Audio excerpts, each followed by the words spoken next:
બનાવતા શીખવાડું છું.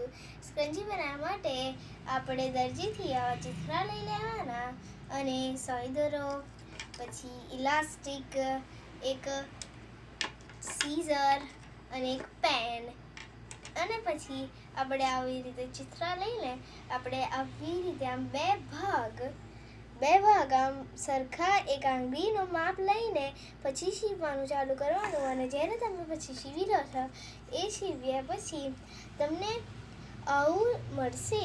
અને પછી મારું કામ ચાલતું હતું એટલે મેં આ અડધું રાખ્યું છે. આવી રીતે પેન અંદર આમ ઘુસાડીને આપણે એને આમ બહાર કાઢવાનું છે.